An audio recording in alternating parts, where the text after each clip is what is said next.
Welcome back to Asinine Radio, a weekly podcast where we talk about music, and, well, that's pretty much it. So, let's go!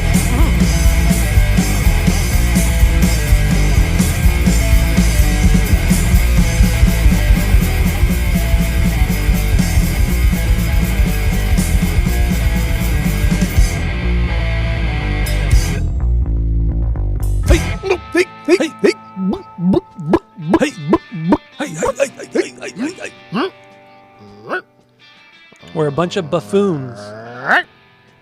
This is Asinine Radio. This is the weekly music podcast where every week we get into a different album, different artist, by a different artist, and we break it down. We get into the lyrics, music, how it was made, all that good stuff, and we try to have a good time doing it. My name is Tyler, and way out there, hundreds of miles away, is Jeff. While you're listening, go to Spotify, Apple Podcasts, give us 5 stars and 5 stars only, because that means the most, and boost our rating up. We're at 4.2.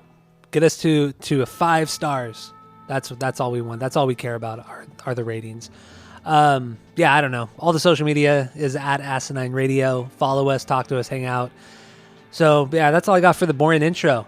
Let's just let's just jump into the album of the week. So what are we doing today, Jeff? We're doing the Fugees, the records of all time. Now, Jeff, what's your origin story with the Fugees?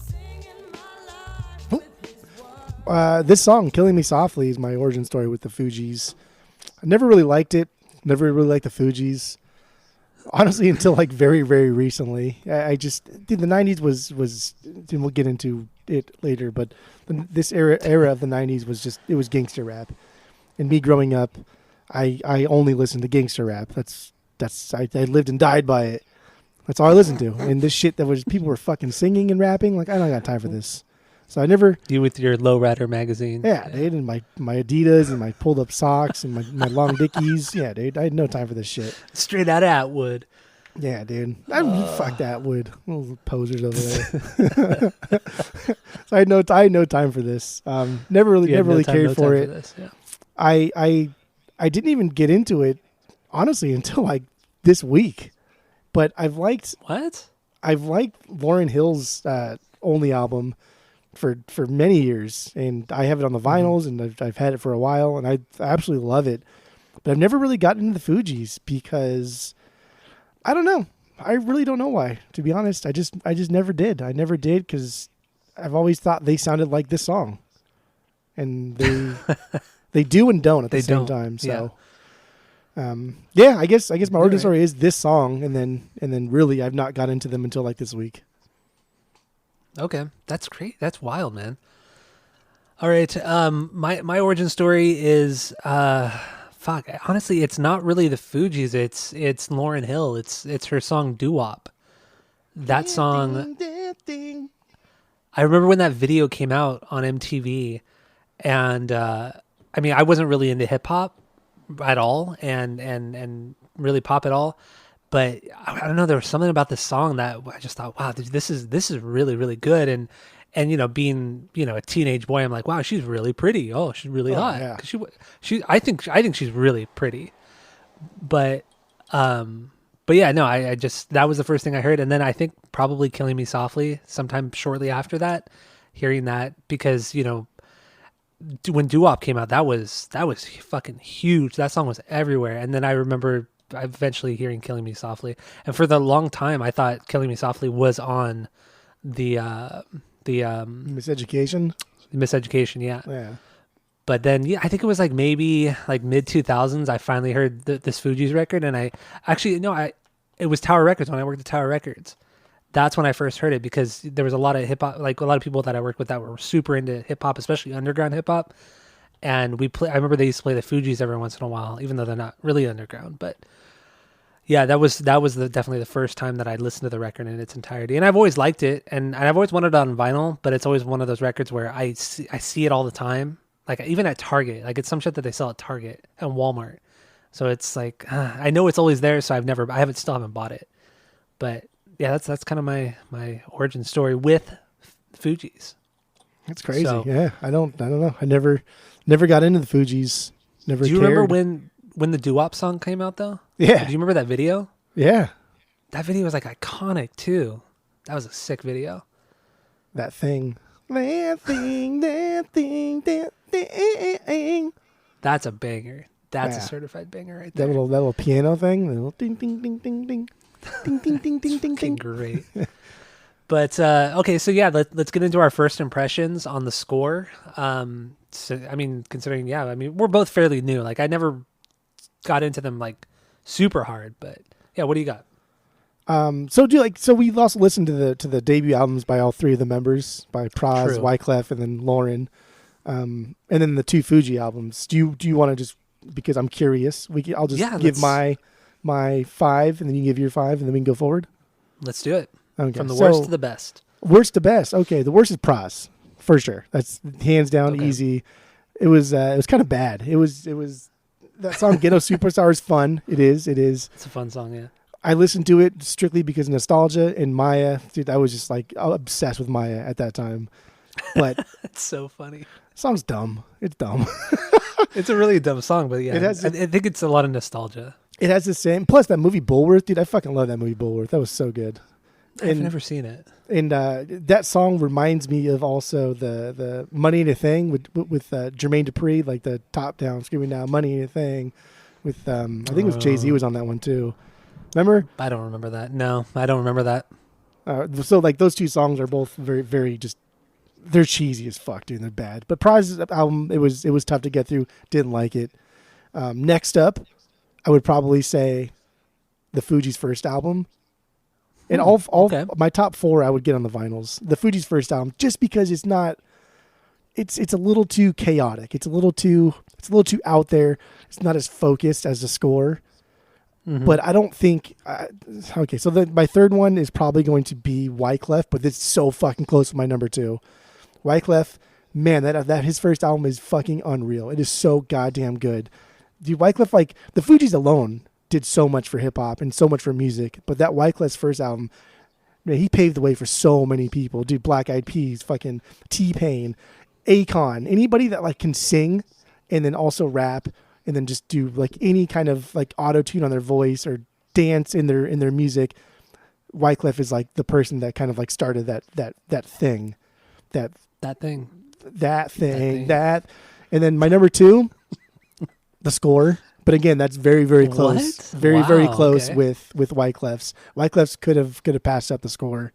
And then obviously number 1 is Miseducation. That album is just, it's fucking stupid how good that album is. And Lauryn Hill is it's weird because you think that she's like underrated, right? Because you don't like hear her talked about enough and people don't talk, but she only did one fucking album. I know, and right? That album won there's a that unplugged shit ton record of awards. But that was nothing. Yeah. Yeah, so you're right. I don't think she's like underrated. She's not talked about enough just because she didn't do anything else. And I actually read an article that she did a podcast with somebody from Rolling Stone a while ago. And they asked her, like, why have you never done another record? She's because nobody fucking asked me. Like, nobody's ever reached out and said, hey, do you want to do another record? And I thought that was so weird. Like, why would you not fucking ask Lauryn Hill to do another record? Are you kidding me? But hasn't she always been known to have, to be kind of, I don't know, like fussy or, people, or like Praz is always like talk shit on her. Well, because Praz is, and even Wyclef has said, I think she needs to see a psychiatrist, like. And then she was like for like a year or two she was like squatting in a random house. Remember that shit? She's definitely been fussy, but yeah, they were young when this all was happening. They were young when the score was coming out. They were young when their first album came out. So the fact that no one's reached out to her since 1999, I don't really buy that. To do an album, I think is silly boy talk. I don't know, maybe, but yeah, I think her album is better than everything. And eventually when I give my final score of the score is definitely a product of its time because it came out when it did. It is now bigger and better than if it came out even 2 years after or 2 years before the year it came out. Yeah. Yeah, I agree. That's my 5 rankings. Okay. So, I mean, real quick, my 5, we're going to go with Wyclef, his solo record. Wow. I was really bored. I think I was just expected more because he's just so renowned. Like everybody knows who Wyclef is. Sometimes I don't really care for his reggae kind of feel to songs. A little tinge. I think What? Little reggae tinge. Yeah, sometimes it seems too derivative. Like, it doesn't seem very authentic. I understand he's from Haiti, all that stuff, but it just never really sounded right. But I mean, what the fuck do I know? I'm just some white dude. So yeah, Wyclef is my 5. 4 would definitely have to be Praz. I didn't really think his record was that great either. Ghetto Superstar was a ton of fun.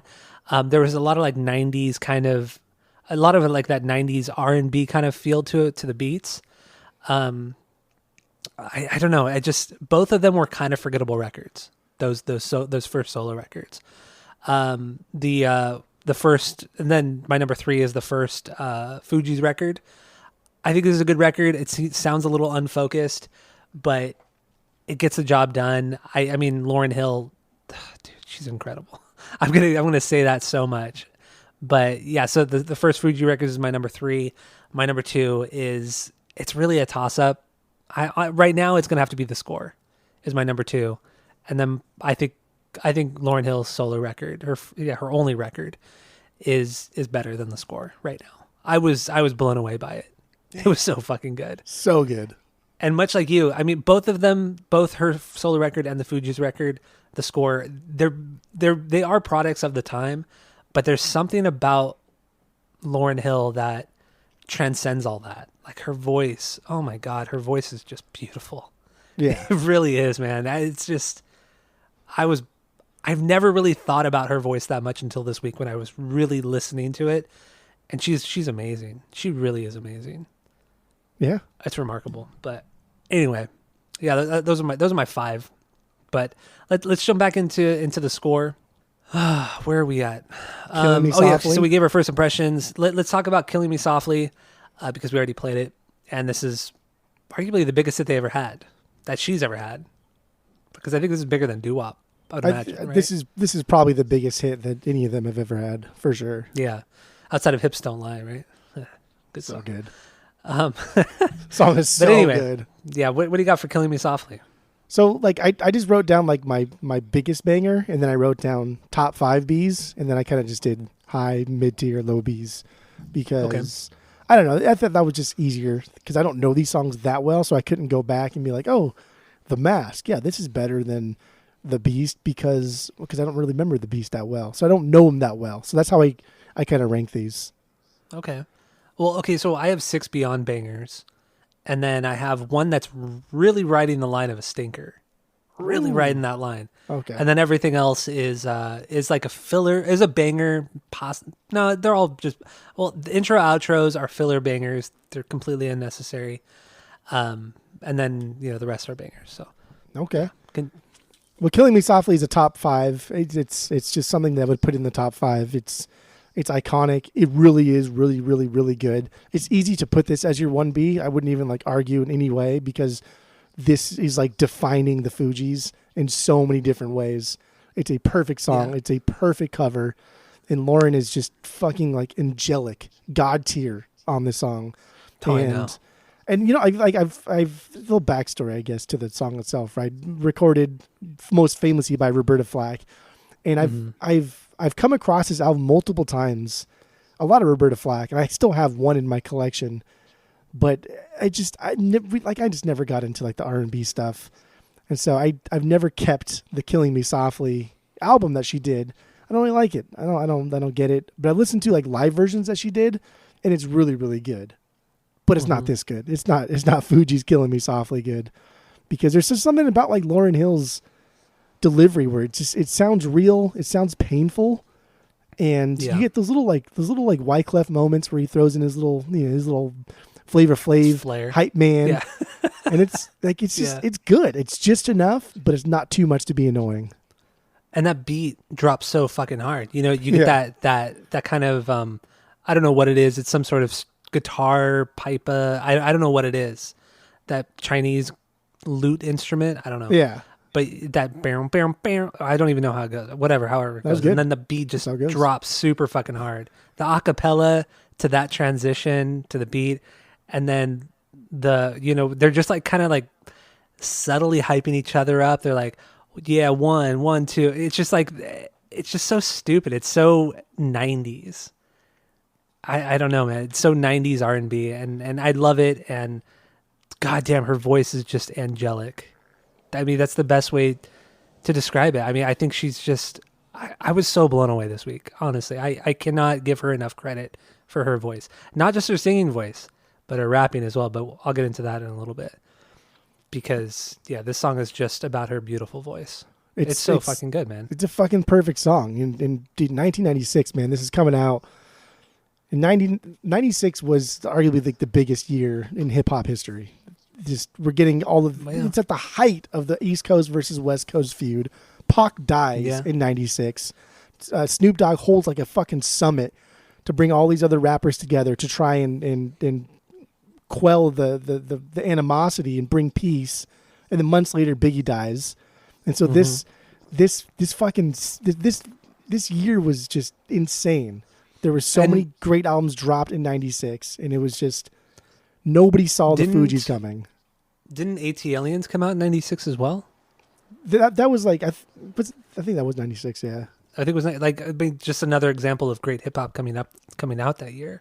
That was at least around this time. Yeah, I think that was 96, and that was what pissed off Dre. He was all mad that nobody was giving the South any love, and that was the whole big thing where he was all mad at I think it was the Source Awards that he was pissed off at. Yeah, that's right. But like this mid 90s to the late 90s was an era of music that was of hip hop, at least, that if you weren't with us, you were against us. If you weren't East Coast, then you were the enemy of the East Coast. Even if you just weren't anything, you had to be one or the other because it was so lucrative from like a money standpoint. They were just selling fucking millions of albums. Pac was selling millions of albums. And nobody in a million years thought that you could sing on a fucking hip hop album. Fugees come out and they're singing. Like, what the fuck is this? But no, because like even when you look at Biggie or even some of West Coast stuff too. I mean, you had Nate Dogg singing, the melodies during the chorus, and then even with Biggie, you had what was her name, Faith Evans, right? Isn't that her name? Yeah. She sang all the melodic stuff too on the Biggie songs.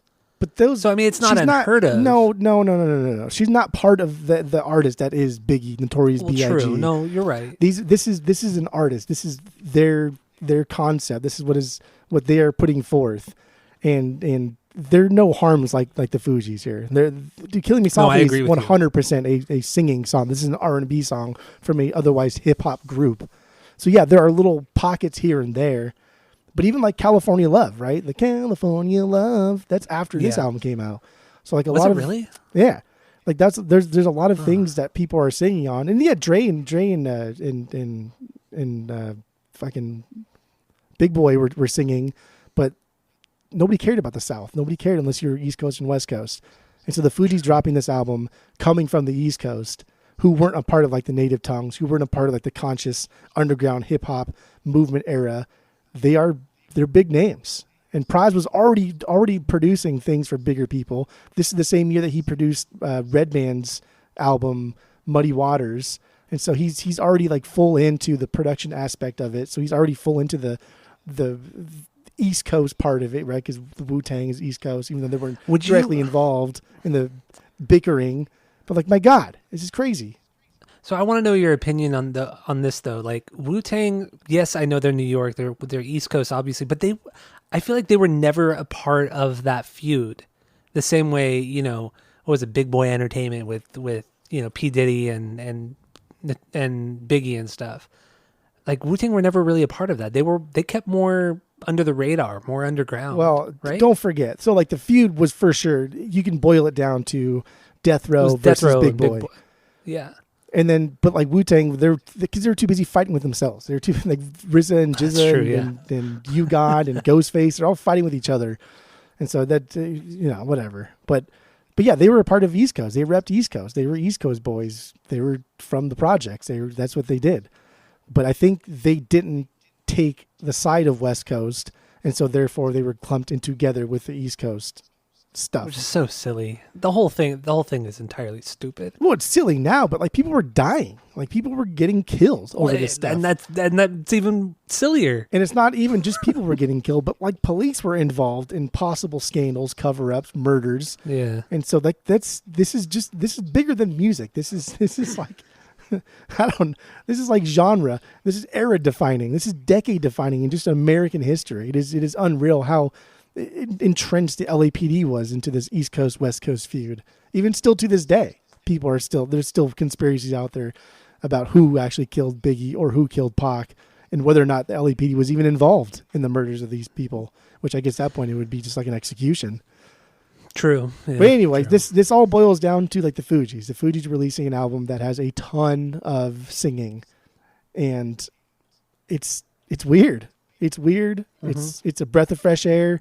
96. My girl Lil Kim, her first album dropped in 96. Oh my god. Very, very different. Very, very different. Oh, it's so dumb.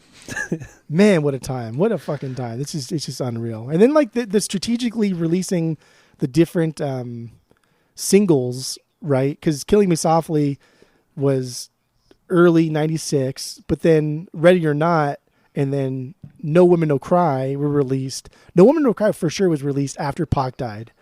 And then I don't know if Ready or Not was released after Pac died, but Pac died late 96, like September, October 96. And so then you get like the whole hip hop community and kind of like the world is looking at like the death of Tupac, just like, holy fucking shit. This has just got like really, really real. Because don't forget, Pac was already shot up once, remember? Yeah, you're right. Got a bunch of times. Then he got all paranoid and started blaming people. And everyone's like, dude, you're kind of going crazy, relax. And then he eventually died. And to release like singles from this album after Pac died, and it kind of like hit that, it tugged at the heartstrings of even the most vile of East Coast versus West Coast gangsters. And we're like, wow, man, this is getting real. And so the Fugees are a product of this time because they released an album at just the height of this beef. I think this record is better than it actually is, because if this came out like today, it's fine in that aspect. But it's already been done. But because it was done at this specific time, that gives it more. But also so many, I mean, I feel like this record inspired so much after, you know, I mean, yeah, people were doing the melodic choruses and all that crap, but like you said, like Lauryn Hill took it to that next level. They did it as a collective, as a group, and you brought up the Black Eyed Peas, which, you know, some might argue is better or worse without Fergie or with Fergie, whatever. But I mean, they were directly inspired by this record. Absolutely. Through and through. We might not even have Macy Gray if it wasn't for the Fugees and Lauryn Hill. What's the connection with Macy Gray? Macy Gray was just another one that kind of like just, you know, very R&B soul focused. Yeah. But she was very much entrenched in like the hip hop community. Was she a rap? Did she rap too? I mean, like in the sense that everybody from like the late 90s was rapping. But her first album that I don't know, that what's that song called? Walk away. I try. Yeah, I try. To walk away and I hate that song, dude. I fucking hate that song so much. Yeah. It's so dumb. I just don't like her. I don't like her style of singing. Her voice. Yeah, really. I don't either. It's way too raspy. It's like Janis Joplin, just annoying. Not my thing. Yeah, just shut the fuck up. I don't know. If it wasn't for Lauryn Hill, I don't know, becoming like a household name, who knows? Who fucking knows? Yeah, you're right.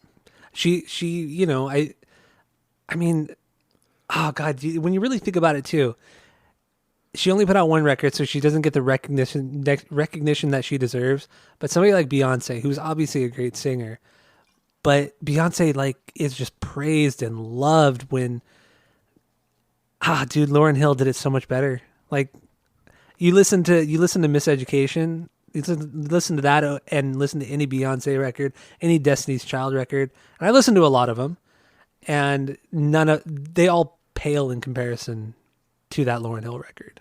Yeah.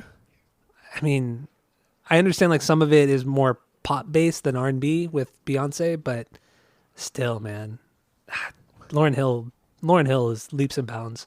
And even better, more interesting, authentic than Beyonce. I don't know, man. Even Beyonce and Destiny's Child, they all came after the Fugees. Like this is all stuff that came after.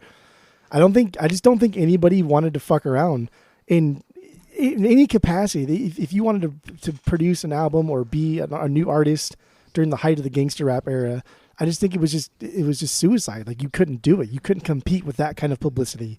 Like everybody was watching this shit.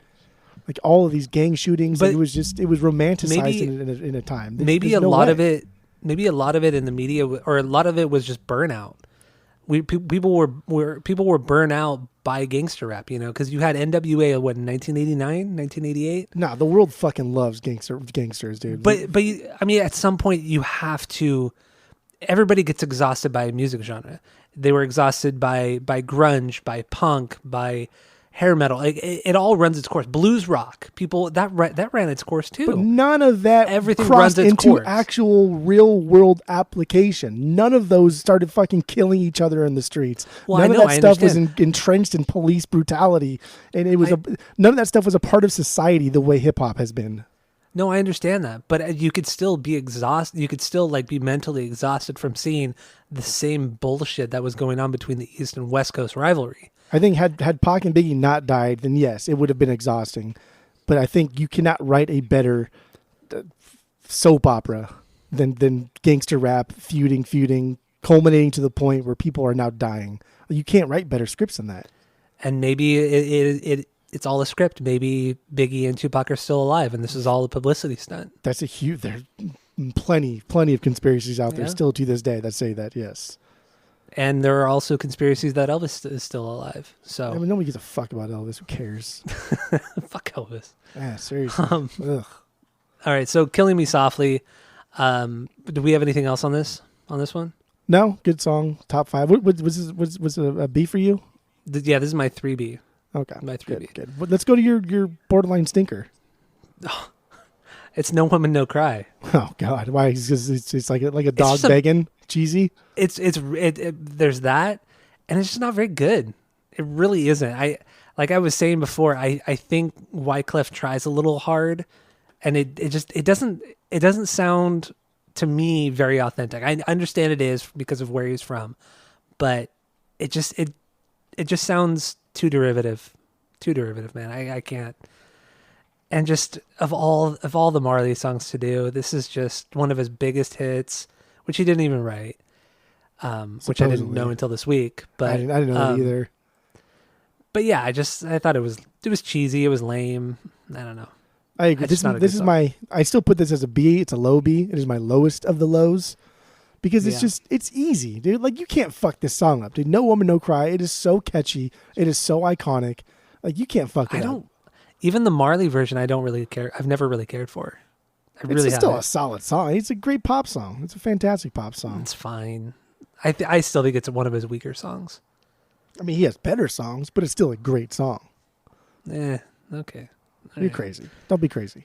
That's fine. But I mean, the lyrics fall in line with kind of the overall theme of this record. So I get it lyrically, but I mean, that's a lot of Marley songs is about growing up poor and, political strife and all that kind of stuff. And that's another thing too about this record, right? Like being politically charged. That's not just about dissing other people. And the big thing is the swearing. We don't have tracks like Lil' Kim that are just fucking rife with F-bombs and all these other stuffs. I mean they drop like the N-word fairly often, but not nearly as much as their gangster rap contemporaries.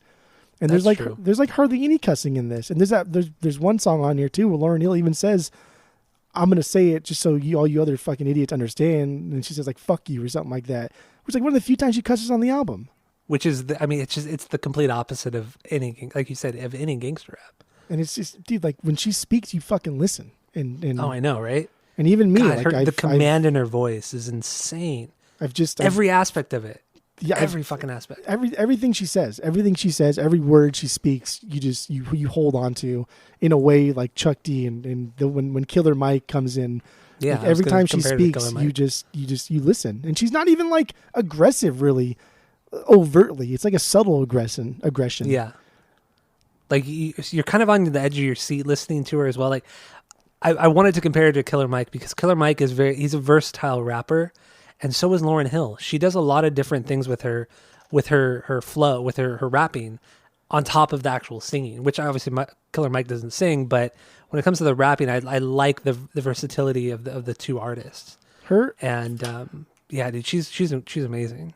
her rapping reminds me of like sitting in class, especially like in college when teachers like to bait you, professors, excuse me, God forbid you call them teachers, when professors like to bait you with topics, hot topics, and they'll say something controversial and they'll stare at the class waiting for someone to respond because they're just going to fucking lay into you with everything they've got. All the 17 years they've spent studying this one topic. They're just waiting for somebody.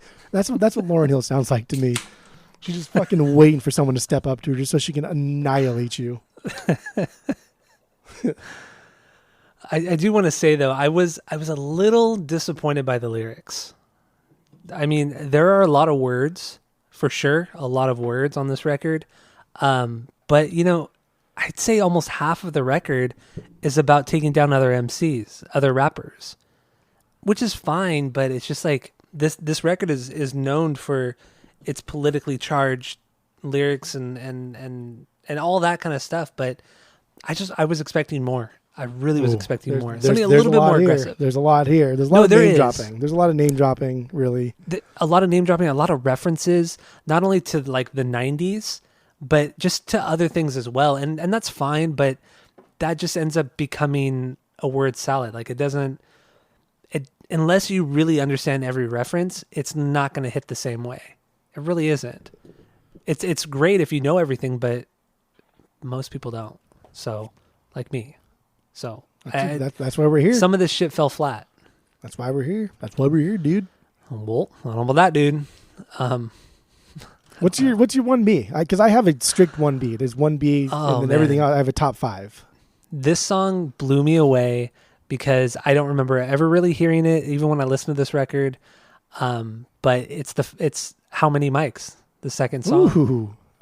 The second song. I mean, that's top 5. First baby. of all, where does it sit for you? That's top 5. Outside, just top 5. Okay. Yeah. So, dude, Lauryn Hill's vocals on her verses, her rapping. I actually went back and listened to the song 3 times in a row because I was so blown away by her flow because you never hear her breathe. Like I've never heard any rapper this smooth, this consistently. She does it through the whole record, but this song in particular, I could not believe that. I mean, the way she was stringing the words together, and then when you read the lyrics while you're listening, the way she's going from line to line and stringing it all together, I was truly blown away by this song. I think this is just one of the greatest hip hop songs ever. How Many Mics? And then you get to the chorus where they're just saying the way they say many, many, many, just kind of that not only the flow but the melody behind it. It's very subtle and it's a little quirky. It's a little weird. And then so you have this kind of like aggressive way that she's rapping, and then underneath it all, which really on the whole record, underneath a lot of the songs, and this one in particular, there's always like this keyboard sample or like a acoustic guitar sample that's really kind of buried in the mix, and it makes a lot of these songs feel very soothing and kind of pleasant when it's tucked below the more aggressive kind of vocals, or commanding vocals, I guess would be the better way to describe Lauryn Hill's voice. But I don't know, man. I have nothing but great things to say about the song and her verse on this one. Okay. It's incredible. It's truly fucking incredible. Yeah, this song is a beyond banger for this album, for sure. Pros is my favorite on this one, oddly. Okay. Which is another thing I really want to talk about, Pros. So I sometimes he just sounds too much like Method Man. Sometimes he just sounds too much.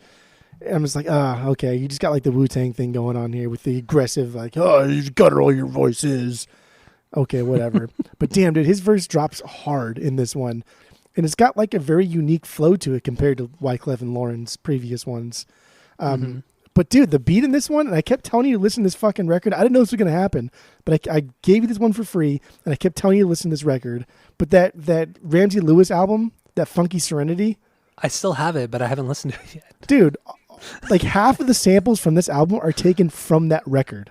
No shit. So I didn't know that until this week, but I know that that record is sampled by so many people, including Tribe, Farside. A lot of people like reference that specific album. I didn't know so much of it, but like the horn of woodwind thing going throughout this album or this song, and a lot of this beat is taken from Funky Serenity. So like that sample is, if you like this song, then that's from Funky Serenity. And the album's only like 6 songs. It's about like 10 minutes, but it's a great album. Fucking listen to it, okay? God damn it. All right. I was hoping you'd bring it to the pod this week and be like, I can't fucking believe how many, but you didn't. That's fine though. I did not, no. But this is like how many mics? I mean, this is like their braggadocious track, right? This is them talking about how great they are in different ways. The first time they talk about it on the record. But it's, I don't know. I like the way each verse is unique and what they are talking about. It's not all just like direct winking. It's cool. Yeah, I agree. But I after this song, I was kind of over them bragging about how great they are. I mean, it could only be done so many times. Much like you could talk, like in pop punk, you could only talk about a breakup or a crush so many times before it gets really old, really fast.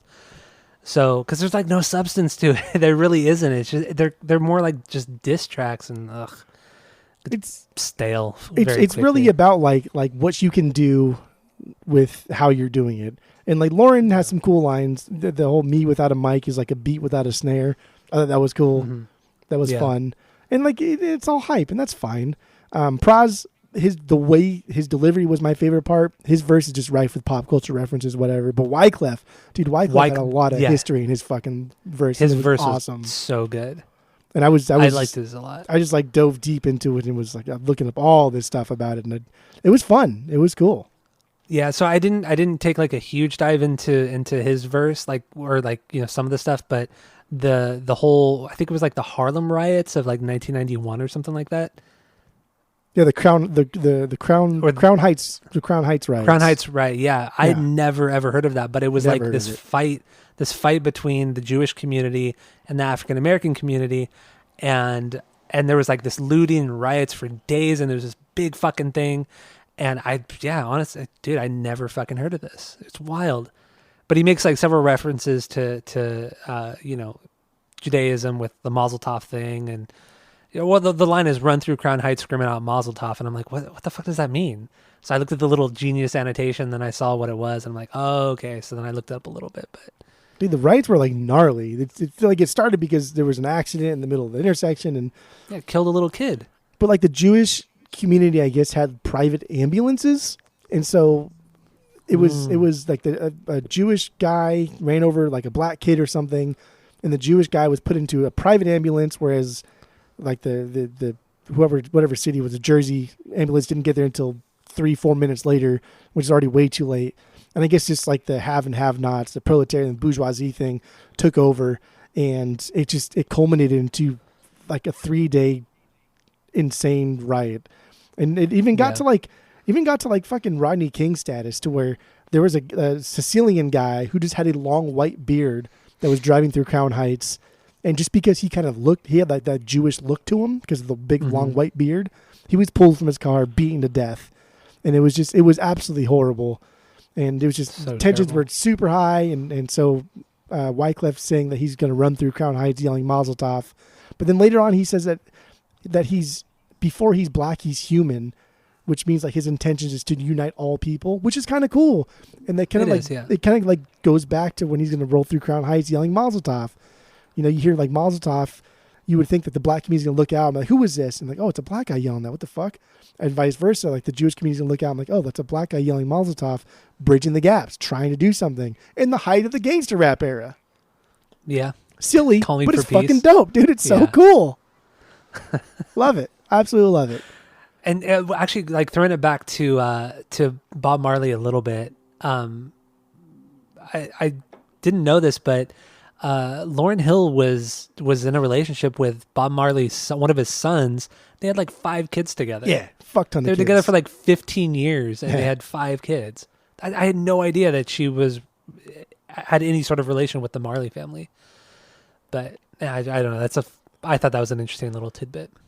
There's another Bob Marley thing coming up later too with the Buffalo Soldier thing that blew my mind. That was cool. But there's another name that Wyclef dropped that I was interested in. Frederick Douglass. Did you look at this guy at all? Frederick Douglass. I meant to, and I know I've heard the name a million times, and I'm gonna feel really stupid. I mean, I don't. Maybe it sounds like Michael Douglas or something. But Frederick Douglass was a former slave that eventually became a very prominent figure in the political community, and he was an ambassador for Haiti. And was also one of the first males to fully support like women's suffrage in the mid 1800s. He was actually the only black guy to show up to the first women's rights convention that was held in New York in the mid 1800s. And really? he was also a leading abolitionist in the Civil War.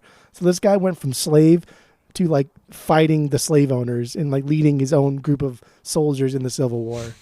That's so sick. And That's he wrote so this fucking sick. He wrote this open letter to his former slave owner, which is so fucking cool. I read it and it was so rad because it goes from him being like calm and collected and intellectual to him kind of like reverting back to, I don't want to say like a dumbed down style of writing, but like clearly a more confrontational, non-intellectual way of writing, and then like giving his points and everything, but then going back into like, it's like kind of like showing that, hey, I'm smart. I used to be not that smart because you wouldn't let me be smart, but here I am again smart. And I'm making a better world. And like the very end of it says that if you ever want to come by, like I'll open my house to you. You can stay with me. I'll feed you, and I will never treat you the way you treated me. It was an amazing letter. It was so cool. Huh.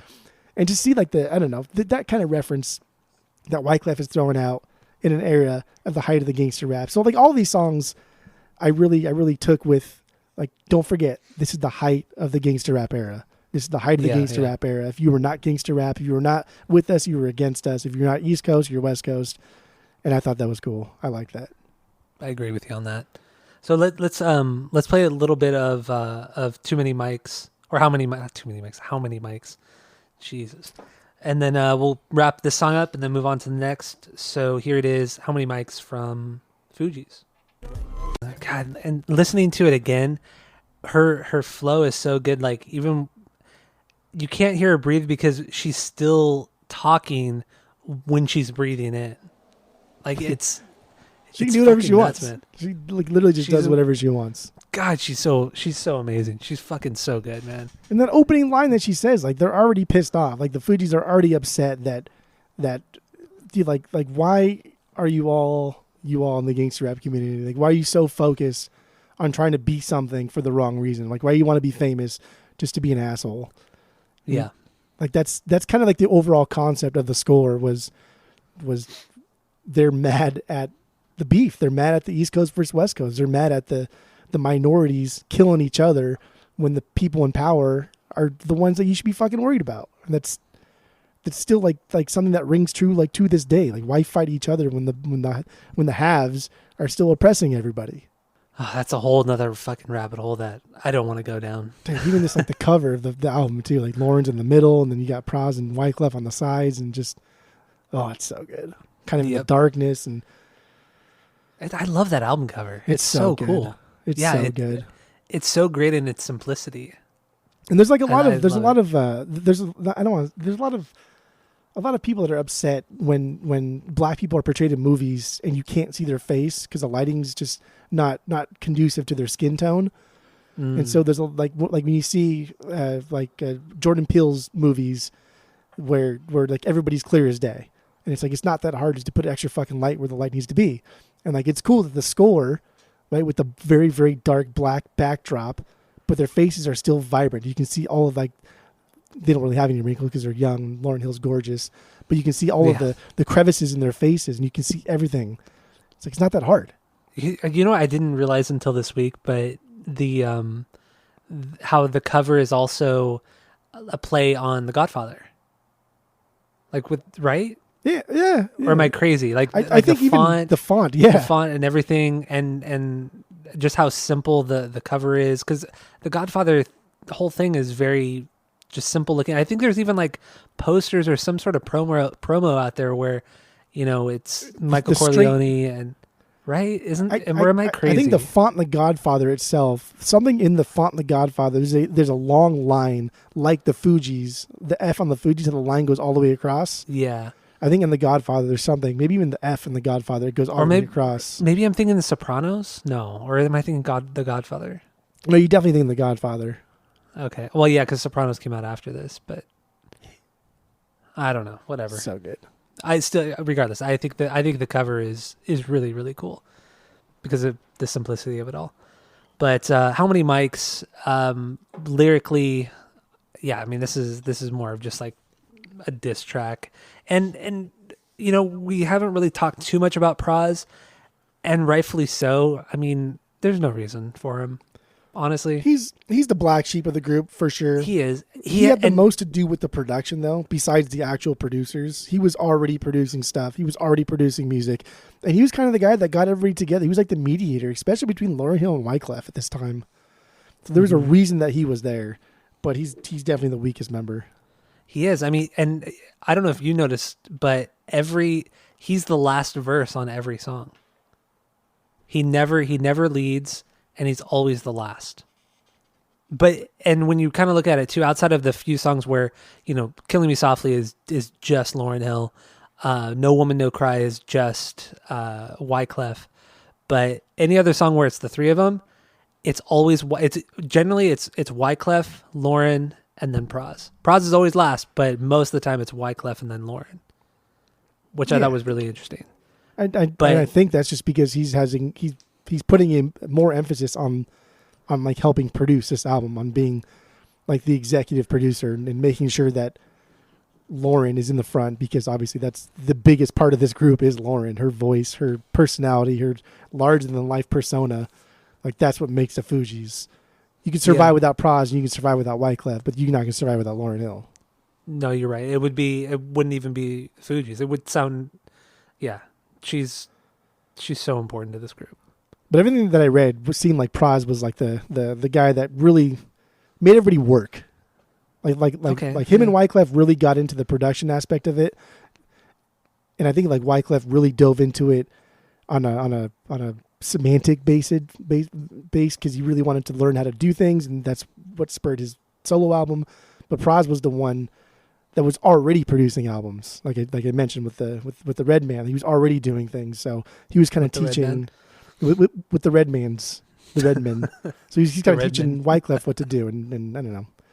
There's a need for Praz, but he's the weakest member for sure. Yeah, I don't know if you felt this way too when I was reading through the lyrics, because there's a lot of words.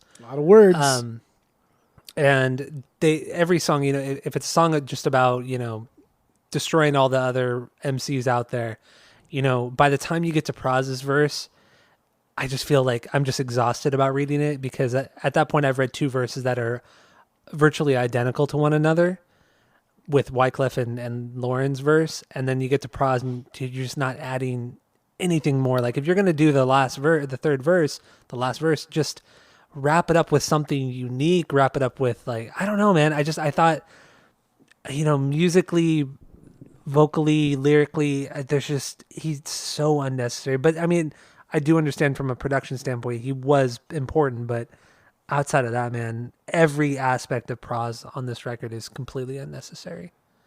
And that's really with like the conscious hip hop thing, like the conscious hip hop, the whole native tongues and spurring the conscious hip hop genre was just to input a lot of, I don't want to say literature, but like a lot of higher concepts, a lot of things that you would need to like, what did he just say? What is that? I don't know what that is. Let me go to my fucking library and look at a book to see what the fuck that is. But the difference between the Fugees and other more the underground conscious hip hop was that, you know, I felt like, not to say that the people or the three in the Fugees are dumb by any means, because they're not, but I feel like they're not like good, not wordsmiths. What am I trying to say here? They're not as deep. This sounds so bad, but they're not as deep intellectually as other conscious hip hop. You know what I mean? Like their lyrics aren't, like I said, the lyrics aren't as deep as I was expecting them to be. Because after hearing other conscious hip hop, like Tribe, or hearing Jedi Mind Tricks, or even Wu-Tang, you know, outside of the stupid skits. Well, Wu-Tang, I mean, I wouldn't say like Wu-Tang's, so like Tribe for sure. Tribe is dealing with things, but like the biggest difference with Tribe and the Fugees is Fugees are relying on name dropping and then building verses and stanzas and lines around that name to make sense, to go along with a theme. Whereas if you listen to like De La Soul or even like the Far Side is kind of like conscious because they're doing with things that are not in the gangster rap category in the early 90s, and they're building songs around concepts. So if like De La Soul's talking about like rape or something like that, they don't just say that word, they build around it and tell a story that's around one concept, one word that we all know what it is, but they're telling a story that paints that picture in our mind. Whereas the Fugees are straight up saying that one word. They're straight up saying this is what it is, and then the next line there's another concept. So all of these names are building to the bigger overall concept, but there's no flow between the two, between all the concepts. I feel like there's no connection between all the concepts. Yeah, there's no connection. It's just name dropping for the sake of name dropping, I feel. I mean, it all goes along the same lines of what they're trying to convey, what the overall message is, but it is bad songwriting, yes. It's not great songwriting. If you're not explaining the references, because a lot of them, at least nowadays, 25 years later, a lot of these references are obscure because a lot of them are topical. And if you're not referencing that, it's just going to fly over everybody's head. And it's poor songwriting. Well, going back to 3 MCs and 1 DJ. Nah, how many mics? Going back to that one where Wyclef talks about how he's human first and black second, and then he's going through Crown Heights yelling Mazel Tov. Like these are all going on the same lines of what the concept he is trying to convey. The concept is unity, right? That's the overall thing. But that's one of the very few moments. It happens a lot in this record. But what I'm trying to say. Hold on there, dude. Hold on there, brother. Whoa. What I'm trying to say is that where groups like Tribe and De La Soul and Jungle Brothers, they can promote unity in a track without ever saying that word, without ever name dropping, and they can just do it because they're just fucking wordsmiths. They're just really, really good at writing lyrics. The Fugees are not really, really good at writing lyrics. So they have to name drop all of these things, and they have to give you hard examples, like rolling through Crown Heights, screaming Mazel Tov. Like that's in your face unity, promoting that. Yeah. But the problem with the Fugees is, and that's why I say if this came out 2 years before or 2 years after, it would not be as good. The problem with the Fugees is they're not great at writing music. They're not great wordsmiths. They're just not. They just are a product of their time. Mm-hmm. And they are just exponentially lucky because just the fucking difference between the first album and this album. Oh, it's leaps and bounds different. Like I was shocked by their first record and how zoned out I got with that one. And it was a pretty good record too. Like it's good. I was pretty impressed with it. It was good, but then I listened to the score first, and then I went back and listened to that first record, and I forgot a lot about it. The score is just so much fucking better.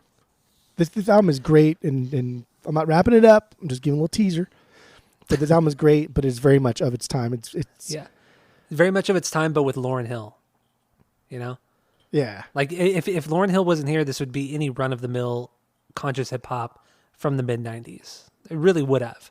This is much like Black Eyed Peas. Like Black Eyed Peas are good without Fergie. They are really good without Fergie. But when you throw her into the mix, it's a completely different monster. They're still really good with Fergie, though. That's what I'm saying. I'm not saying it's necessarily bad. Yeah. But it's a completely different totally thing. Different dynamic. Absolutely. Yeah. But yeah, anyway. These guys are not wordsmiths. They rely on name dropping and then just connecting different names to those name drops. And then there's no like weaving in and out of verses. There's no top shelf fucking rhyming patterns. There's nothing like that. It's just, they're good. Like they're really, really fucking good. They're not great though. Mm-hmm. Agreed. All right. So let's move on from how many mics. Dude.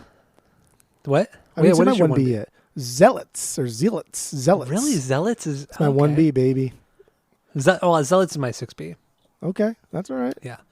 Let's get into it. What do you got on this one? So for one, that Flamingos beat, that thing, dude, so rad.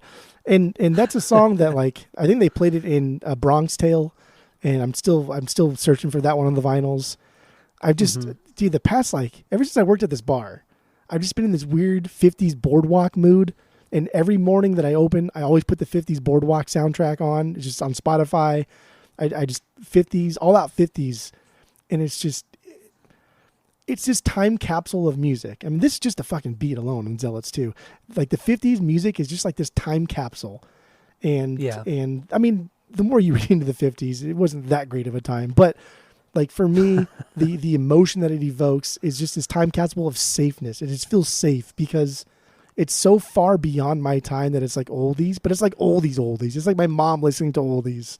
Yeah. Or like 60s, I'm still old enough to kind of understand the atrocities in the 60s and 70s. And my parents talked about the atrocities, and I'm building a bomb. That's right. I'm building a bomb. Of like the 70s. But like the 50s just seem to be, you watch like Stand By Me and you watch the fucking Sandlot. These are movies that like America did no wrong. And so when you hear 50s era music, that's kind of like the emotion that it evokes. It's just calm. It's like, okay, everything is going to be okay no matter what. American Pie and fucking hot dogs. That's what we're doing. Oh, I love fucking hot dogs. That's just, I had a hot dog today actually and a burger. That's just right off the bat, the Flamingos. And I don't even know if that Flamingo song is from the fucking 50s, to be honest. It sounds like it's from the 50s. I didn't recognize the song, but I mean, I just thought, it has that 50s, 60s style to it. I mean, I think that kind of sample, it's interchangeable. Yeah, it's doo-wop, which was being done in both eras, but that was late 50s, that Flamingo song. And the only reason why I really, really know that it's the Flamingos and I know the song name, I Only Have Eyes for You, is because friend of the pod, Justin, one time when we were talking, he had mentioned in some capacity, we were talking about the Penguins and all these other era of doo-wop. He's like, what about the Flamingos? And then I was like, what, the Flamingos? I don't know the Flamingos. He's like, yeah, you do. I said, no, I don't. I think we were going to see Star Wars or something at Cinema City or Galaxy 13.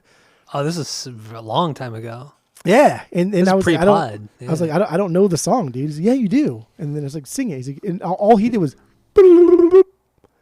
like, that's all he did was just that noise. Like, oh, I know that song. That's a fucking fantastic song. I can imagine him doing it too. And just like a little smirk on his face. I will never forget that. It's a great, great song too. But that's my, I don't know. So like Zealots, just off the bat, that beat, fucking rad. And like Wyclef singing, dude. Wyclef singing is pretty cool. It's good enough to get by, but it's also bad to just show that he's focused more on like the content rather than the delivery. Even though obviously the content's not that great, but it shows that he's more focused on content than delivery because he's not a great singer, but he's still doing it. And just like Kid Cudi, dude, like Kid Cudi's not a good singer, and when he sings, it kind of sounds like shit, but it goes along with like the concept of his albums, and it's great. True. Also, Wyclef kind of turns on the reggae style a little bit with his vocals, and it's enough there to not be annoying. It's the right amount. Let's just say it's the right amount to make it sound pretty rad. I really like that. But also, let's talk about that drum loop and that bass line. Dude, that shit drops fucking hard. Yeah, so good. That is fucking great. I mean, this is one of the better drum loop bass line combinations on the whole record. It comes in pretty fucking hard. And then, oh my God, dude, Lauryn Hill. I mean, her verse is so great. It's the perfect amount of intensity and melody. She's perfect. She's amazing. I mean, and just stupid little things where there's a part in the verse, I think it's the verse or whatever it is, but she sings the word down and then she drops her voice down when she says down.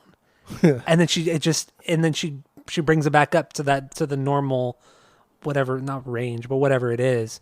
But it's done so subtly and so smoothly that it's such a great touch to her part, but it's not something that is it's not something that's jarring that takes you out of the song, if that makes sense. Yeah, there's so much like nuance to her verses all over this album. Oh my God, dude. It's insane. It's fucking insane. And this is I think the most important line on this entire album is from this song, from her verse. And that was what I alluded to earlier. And her line says, and even after all my logic and my theory, I add a motherfucker so all you ignorant ninjas hear me. And that is like her way of saying that even though most of you fuckers out there that I don't agree with are not going to listen to anything that I say because I don't swear, here it is. And then she drops motherfucker, and damn, she sounds good when she cusses. Like, it sounds so good. I know, right? Because she doesn't do it a lot, you know. Like, you could hear Eazy-E drop a bunch of F-bombs and it's nothing. N-words around, and it's just like, okay, goosebumps. This is normal. You know, this is normal. This is baseline. But with Lauryn Hill, man, it's just like, oh shit. Like, you really pay attention. You listen to her. Like, God, it's incredible how. Her voice is just one of the most commanding voices in hip hop, without a doubt. Her, Killer Mike, Ice Cube. I mean, those are really the big three most commanding voices in hip hop, I would have to say. I mean, yeah, I would adjust my top 5 MCs of all time to probably include Lauryn Hill, just because. Yeah, 100%. I listen when she speaks. I think. I mean, after this week, she's in my top 3 favorite rappers of all time. This would be a good little quickie. Remember we talked about doing quickies earlier? This would be a good quickie. Top 5 MCs all time. Oh yeah, that's true. That would be good. But dude, she's definitely in my top 3 now. Like Killer Mike, I don't know if anybody could be above Killer Mike. Oh yeah. But, I mean, Chuck he's D. just so Chuck fucking D great. is greatest of all time. Oh yeah, dude. Yeah, another great commanding voice. God damn. Even and I don't even like Ice Cube that much. Like, I don't like his music that much. But man, when he raps, dude, shut the fuck up, dude. Oh my God. Or like, you know, the Korn song on Follow the Leader, the Children of the Korn. Dude, that song's stupid. That song's really fucking dumb. But when Ice Cube comes in on that, wow, dude, it changes the dynamic of that Korn song so much. Like, there's something about his voice that it's crazy good.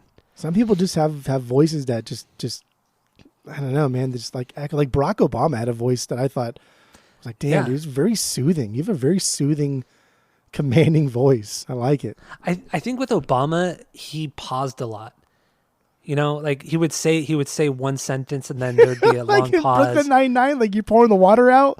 Like, like just exactly. Authority pause. Oh, I like it. It's like even it's funny, like even when you listen to Obama do a speech where it's written out and he's reading off a teleprompter, he adds a lot of the pregnant pauses, as some people call it. But then when you watch him do off the cuff, when he answers questions off the cuff, the pauses are like 3-4 times longer. Like he has nowhere to be ever. And it's also, I feel like he's so calculated with what he says because I think Obama is so afraid of saying the wrong thing and ruffling feathers that he takes so much time to think about how he's going to answer something. And he does it sentence by sentence. To the point where it's sometimes difficult to hear him make a speech because there's too many pauses. But he's still a great speaker, though. He is still a great speaker. In general, I like the idea of people thinking before they speak, because far too often you ask somebody a question and they go, huh? And if they just took 1 fucking second, 2 seconds to process what you said, they know what you said, but it's easier for them to not pay attention the first time and then make you repeat yourself by using the word huh, than just to process it for 2 seconds and then respond. Like, it's okay to take a second to think, process, respond. I can't stand people say huh and then answer your question anyway. That should be number 1 on the no list. I was not actually weird that you even bring up, Obama, but I just want to talk about this real quick. Like, presidents who doing like getting up and making speeches or whatever, doing speeches. I recently saw Bill Clinton do a speech back in the 90s. Dude, that guy, he could fucking give a speech. And going back even a little bit further to Reagan, dude, I know Reagan, he was an actor, but my God, dude, that guy could give a fucking speech. Reagan and Clinton were something special when it came to that. Like, it's pretty insane. It's kind of like sad, like in our generation, our era, because we've only been able to vote since we were 18, and so we've only really had a handful of presidents. So, like, Obama's been the only president we've had that actually you could look up to as a great public speaker. Yeah, because Bush Bush Jr. was so trash. terrible. So terrible. Yeah. Trump was terrible. So terrible. Biden's so fucking Biden's terrible. Even worse. I think Biden is like as an adult could be Biden's bottom 5 of all time. Oh yeah, dude, it's incredibly bad. Like at least with Bush Jr., like you can make fun of him, and because he was just a jolly idiot. That's what he is. You know, and that's he was kind of nervous still and fumbled his words. Biden just looks like what did you fucking just say? Because he doesn't know I don't think he knows what he's saying. I mean, we're getting a little political here, but a little political here. We're talking about the Fugees, baby. It's all in line. Yeah, the Fuge, that's what we do, baby. The Fuge. Call them the Fuge. The Fuges. Call them Fuge. Fugees is just as easy to say. I like how the sample in Zealots isn't abused, right? Like there are times the sample quiets down and just let the song breathe a bit, and then that's when you really hear like the bass line, the beat. But there's also time like the beat drops off, and then all you get is the isolated sample underneath like one of their verses. And so I like that there's still nuance to the sample, and they're not just using samples for the sake of using samples. That was another thing that I was really surprised by, that the samples never took the forefront ever. I mean, the beat, the drum beat did, but outside of that, everything was pretty buried in the mix. Even the bass, most of the time, the little bass lines, which sometimes there were some great bass lines that were really, really, really buried in the mix.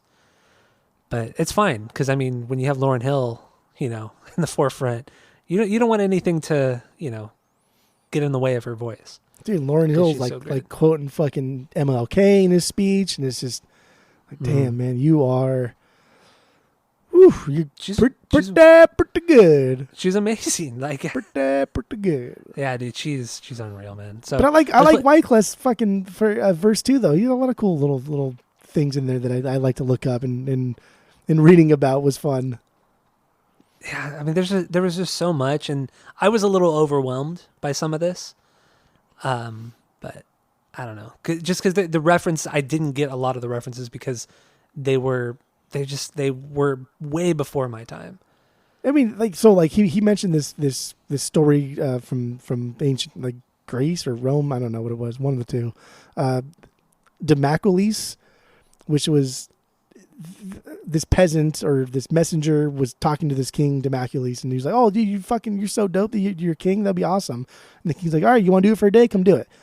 And like this messenger was showered with gifts and everything, but like Demacules hung a sword above the throne by a thread, and saying at all times, because of the enemies that I made, this sword at any moment could break and then like just end your life. And the messenger was like, "I don't fucking like this. This is too stressful. I don't want to do this." So that was kind of fun, but it was the same thing that Kanye used during the My Beautiful Dark Twisted Fantasy era. There was a lot of that imagery, and there was a fucking huge ass like poster that Kanye was like Jesus Last Supper status in the middle of the poster, and hanging above him was the sword of Demacules, and that was so fucking cool. And I didn't know. I mean, obviously it's just an old story that Kanye took from, but that's cool that it was, I don't know, name dropped here, and it's been name dropped quite a few times in various songs and things like that. But yeah, like Kanye, that whole era. And remember the whole during the artwork too, where Kanye's head's on its side with the crown on his head, and there's a sword sticking out of it from the ground through his head. What artwork was this? My Beautiful Dark Twisted Fantasy era. All that cartoon artwork. Oh, I don't remember a lot of that artwork. Damn, dude. I know what you're talking about, but I don't remember a lot of it. And that's just a very, I mean, that's a way to brag. That's a way to brag, saying I can handle the crown, I can handle the sword above my head, I'm better than everybody, whatever.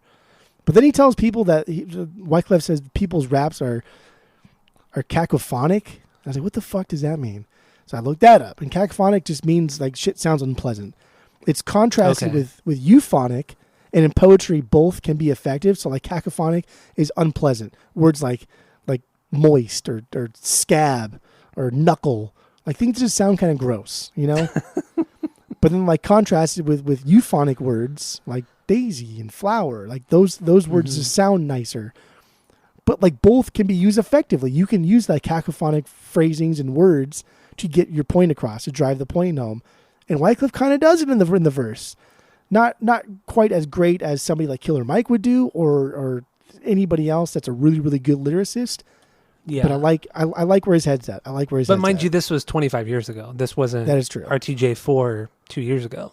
But like Tribe could have done it better. De La Soul could have done it better. Jungle Brothers, anybody from the Native Tongues could have done it better. But I like where his head's at. I do too. I feel like the feelings there. The feelings there, but they don't know how. Yeah, exactly. They don't know how to execute it right.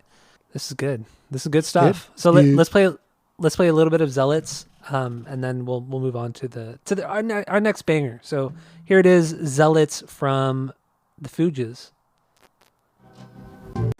So do you have anything else on this one, or what do you want to do? You want to move on? What do you think? Move on. That's it. That's all. All right. So that was your 1B, right? Yeah, that's my 1B. Hot damn. Hot damn. That's wild. So my 2B then is Ready or Not. Ready or Not. Here I come. That's top 5 for sure. Easy. Dude, it's so fucking good, dude. Her voice is just so beautiful, so pretty. This song is just pretty. This is did you listen to the original Delphonics version too? I didn't know. I meant to, but I just didn't. Like night and day. Like the way they took that Ready or Not song and kind of turned it from another like 50s era lighthearted, innocent into like this weird like cryptic, eerie fucking thing. And her voice makes me like uneasy. It makes me nervous. It makes me feel like I did something wrong. But it's hypnotic, right? Yeah. Like you can only focus on her. Like, I don't know, man. When I listened to this record multiple times this week, I was hyper focused on how she was enunciating her words. And I don't know. I've never focused that much on anybody's vocals before. Like I could just hear all, I don't even know. I can't even explain it. Because there's so many facets to her voice. Like there's a little bit of rasp there. It's very authoritative because it's kind of aggressive, but she's also leaning into like this era of 90s kind of like pop star, like female pop star. Yeah. Like she's still trying to sing and be pleasant and be Spice Girls-esque, but also kind of be like I don't know. Be like authoritative, I guess is like the best comparison. I know. It's so hard to. I feel like it's so hard to describe her. The way anybody her voice makes me feel. That sings the way she sings, and then also raps the way she raps. Like there are other singers that make me feel like this. I'm just so impressed. I'm so taken aback. And Regina Spektor on "Begin to Hope" is one of those instances. Like it's just something so unique and something so beautiful and great. And that's how I feel about Lauryn Hill, but in a different way, because I feel like Lauryn Hill is a better singer than Regina, but that doesn't matter. It's just they have their own ways of like hypnotizing me, as weird as that sounds. Yeah. But it's really bizarre.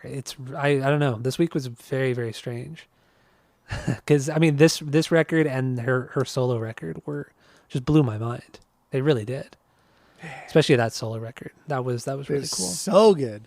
It is really good. I mean, I don't know. After talking more about this record on the podcast, I feel like I like her solo record more. Because all the things that we complain about here, she doubles down or she makes better on her solo record. Yeah, you're right. Well, not only that, but it's just like you don't have the fluff of Wyclef and Pras. Yeah. You know, because like on this song, Ready or Not, I mean, this is straight up a Lauryn Hill song. Because Wyclef and Pras, you would never know that they were on the song. I mean, there's nothing about their verses that stand out to me at all, or their parts in the verses. You know, because like the first verse is Lauryn and Wyclef, or the first two verses really are Lauryn and Wyclef, and then Pras does the third one, which is whatever. But yeah, dude, there's nothing that they do that really gives the song any sort of identity. Dude, like her solo record too, like that. She did that shit herself, right? Like Wyclef's first album had the Fugees reunion on it. Like Lauryn Hill did that shit all herself, and like she didn't lean on Wyclef, she didn't lean on Pras. They had friends and stuff that were mutual that rapped on her record, but like that was hers. That was her fucking own solo record. Yeah. And it's still talked about today as like one of the greatest hip hop albums of all time. Actually, in most like top albums of all, I think Rolling Stone's 500 list, the old one and the new one, the Lauryn Hill's solo is ranked above the Fugees' score, like as being just better and more important. Yeah. I mean, I get it. She's really the best part of this group, like hands down. I can't believe it's taken me this long to realize how great she fucking is. I can't believe how much I'm praising her. I mean, dude, any album we've done on this pod, I've never really praised a single artist this much, outside of maybe Regina. Or when we first started collecting, and the sound of music, the sound of vinyl, had like that 30% off, and then you had the extra coupon for 20% off. I told you to buy that Pac Greatest Hits, and I told you to buy Lauryn Hill, and I told you to buy Bahama Madia, all three of those at the same time. I know, all fucking great. You never did, blew it. That's all right. I blew it. But I mean, I'm definitely gonna buy this and Miseducation. I'm gonna put the other one too. The I don't know if it's Bahama Madia or Bahamadia. I'll put that on your listen to list. It's so good. On my homework list. On your homework list. So another thing about this song, I meant to go listen to this, but I didn't. But apparently the beat is kind of built around an Enya song from 1986 called Bodicea. I don't know how to pronounce like that. Yeah. But I mean, I'm kind of curious because Enya is like this weird. Honestly, I didn't know Enya was making music in the mid '80s, but apparently she was. But yeah, it just seems like a weird by this time. Yeah, I don't know. It just seems like a crazy sample to pull from, like a new age artist. It's mostly built around that Delphonic song, "Ready or Not." But when you listen to the Enya song, it's the same. There's like that droning thing that's just it's the same fucking thing from Enya. Is that what it is? Okay. Yeah, and I guess she was pretty pissed about it too that they didn't. And this is like the sampling thing is already kind of rights. No. Oh, damn. But like this is still early on in the hip hop realm, so where things are still, I don't know. But this is still like well past the shit show that was Paul's Boutique from the Beastie Boys. True. Which changed hip hop sampling forever. And then like Biz Markie had his album All Samples Cleared. The album's called All Samples Cleared, and that was already like 2 or 3 years prior to the score. So I mean, it was no. I don't know. I don't know why you wouldn't even reach out to her. And apparently, the only reason why Enya didn't fucking sue the fucking shit out of the Fugees, I mean, they did settle out of court, so she did get paid. But the only reason she didn't sue them was because she listened to it and was happy that it wasn't gangster rap. Oh, okay. That's cool then. So even Enya was fucking tired of the beef. Even though she's like fucking Scottish or something, or Irish or some shit. Oh, that's right, huh? Man, dude, new age music in general is just weird. Bad. It's don't just get not. It. I don't know why it's so popular. We got to do an Enya record. We should do an Enya record. Yeah, I know. I'm gonna put it on the to do list. I wonder how many albums she has. She probably has like fucking 20 albums or something stupid. Yeah, probably. Well, hey, we did fucking Chumbawamba, and we did like 18 of their records. That's true. So I think we could probably get through Enya. But then this is also an instance where we're a little toasty, and we're adding things to our to do list. Oh yeah, we're gonna kind of regret. What did we do like the other day? And I was like, why we need to stop fucking doing this when we're drinking. I don't remember, but it was something really stupid. I did not want to do at all. Yeah. But yeah, Ready or Not. Also, like supposedly the group. I mean, not supposedly, but the group was already falling apart during this point, during like the OG recording of the song. And lore has it that Lauren laid her vocal track down the first time, and during the hook, like started crying. Like she was crying after she was done because it was just emotional. It was just too much for her to do. So she left, and then there was a break between, and she came back, and they tried to finish the song, and she re-recorded the hook, but they couldn't do better than that first crying track. So what we hear on the album to this day is like that raw crying track. So supposedly after she sings that hook, she starts to break down and cry. Yeah. And given that at face value, like, I don't know, that's a cool little nuance. That's a cool little backstory. That's very raw. Yeah. That's emotional. That's it. Like you cannot get more raw than that. That's true. I mean, she was really kind of drawing inspiration from Jonathan Davis on that. Yeah, for sure. That's exactly what I was thinking too. Yeah. Fucking guy. And they were like 20 when they started recording this shit too. 20. No, I know. Intertwined with each other. Wyclef and Lauren and Wyclef. Wyclef's already married at this point. That's what I was kind of wondering. I didn't really dive too deep into that, but were they ever a thing, like more than just a friendship, partnership? Were they actually like together? They're never together, but they were fooling around with each other for sure. He was married in like the early to mid 90s. He was married before this album came out for sure. Yeah, I saw he was married in like 94 or something like that. I think he's still married to that lady too. Yeah, I saw that. I was like, fuck, dude, that's impressive. That's some like being in the music shit, industry. Dude. That's a long time. Yeah, especially in the music industry. Like, yeah, that's a long fucking time. But it's a good song. Yeah, Ready or Not, it's a good song. Dude, Lauren name drops Elliot Ness, which was interesting because I mentioned earlier, California Love. Like a year or two later, in that song California Love, Pac drops the name Elliot Ness, which I don't know if that was the first time it's happened in the Fugees, but it was interesting because I think Pac took umbrage in one of the Fuji songs that he thought was an attack on him. This is back in his paranoid days after he got shot, but they weren't attacking him in any way. But yeah, Pac dropped made a song called Elliot or California Love that dropped the name Elliot Ness, which I thought was kind of interesting. Yeah, it's crazy how quickly he just kind of, I don't want to say he declined, but how Tupac just went into this like paranoia. But I mean, I guess it makes sense. You know, you're kind of on top of the world in the music industry. You're attempted assassination. And you should be. He got shot a fuck ton of times. Yeah. It's fucking nuts, dude. I mean, that's just, nuts. Dude, like he got shot like 5 to 7 times. 50 Cent too. 50 Cent got shot a fuck ton of times too and didn't die. Yeah. Damn, dude. Like, I don't. Woo. It's fucking nuts, man. All right, let's play. Should we play any more, or should we just kind of move on to other songs? What do you think? I mean, we should probably just finish up with the bigger ones and then call it a day here. I mean, we've been going for a while, but I mean, I'm enjoying this. So I do want to say that she brings up Buffalo Soldier in this song, or Buffalo Soldier gets brought up, the Bob Marley song. Yeah, I never knew that Buffalo Soldier was a nickname given to black soldiers by the Plain Indians during the Civil War. Because their hair looked like it was all like matty, like the buffalo. Oh. What do you call that thing? The mane? I guess. Yeah, I guess you would call it the mane. Yeah. So the Plain Indians gave nicknames to the black soldiers. They called them Buffalo Soldiers.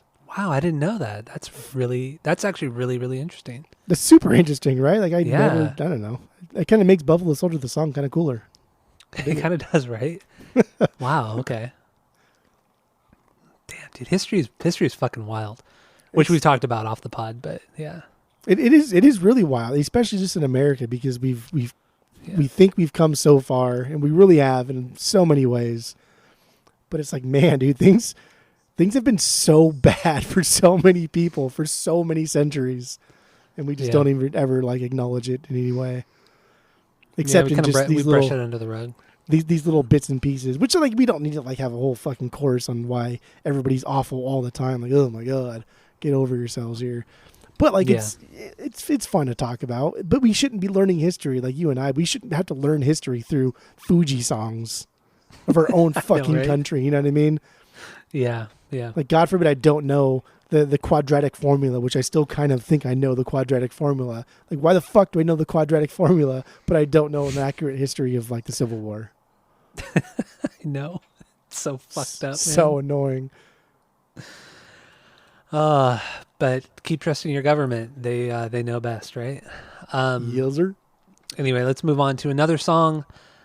And so then, what's your 3B? Because mine was "Killing Me Softly."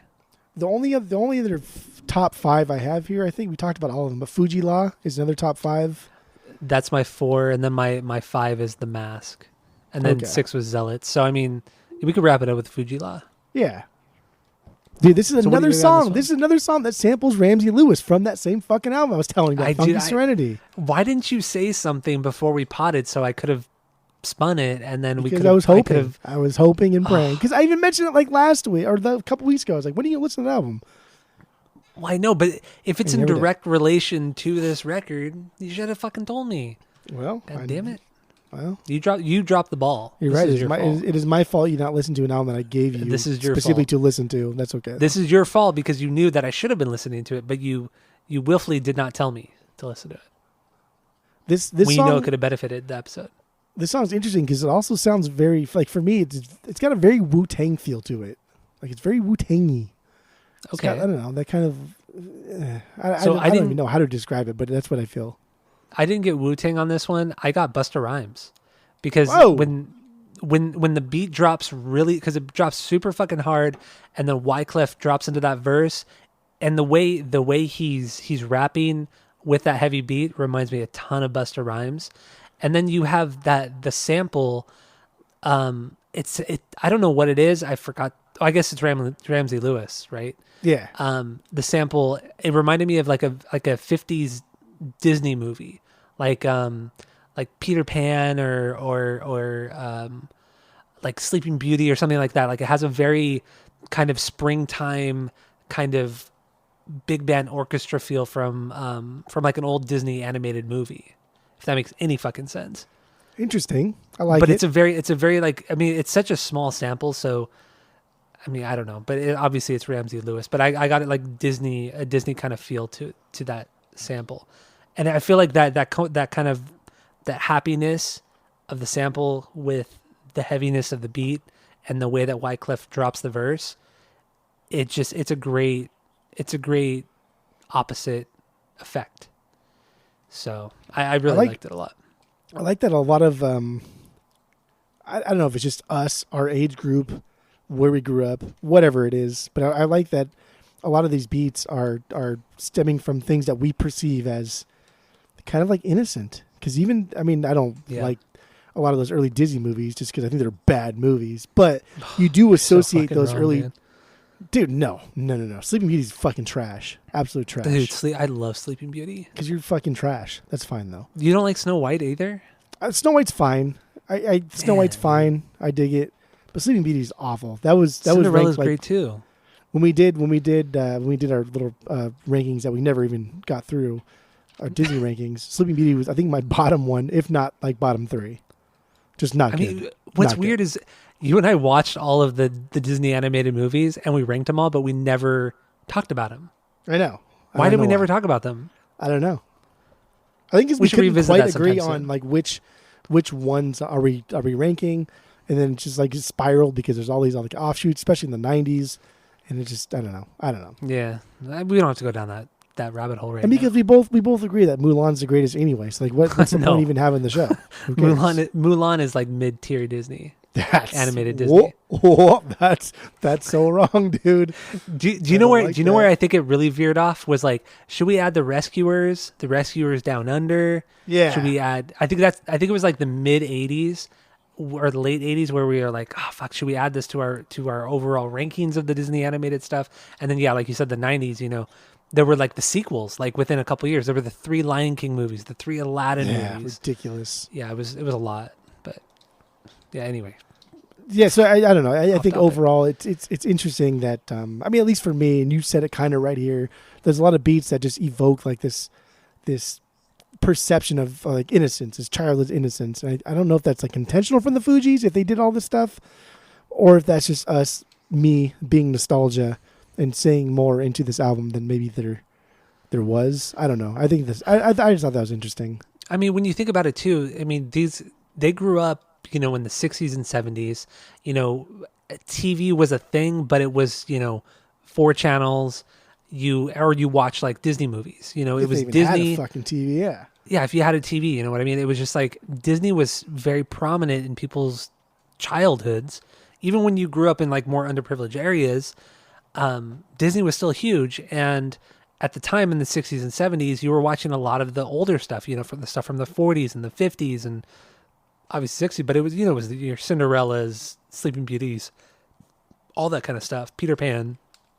But so I could see why they would even, want to do samples that sound similar to that, because it kind of evokes that childhood wonder. I don't know, feeling. I feel like that's a very. I don't even know. But I really do feel like it's a very like white person thing, right? Like, why would you? I don't understand. I mean, I've only grown up either Mexican household or like a white household, but why are you watching Sleeping Beauty, Snow White when you can't identify with any of these people? That's so true. How are the Fugees reaching out to me specifically? Like, that's fucking bizarre. That's true too, because different decades, different age groups, different likes, different fucking geographical areas in the United States, different cultures entirely. How is it that I'm being directly affected by what they are? I mean, I guess now because we're older, it's different.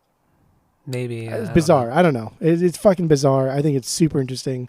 I think that comes from what I'm hoping is just really, really good decision making on picking samples, on picking things that are going to be for everybody.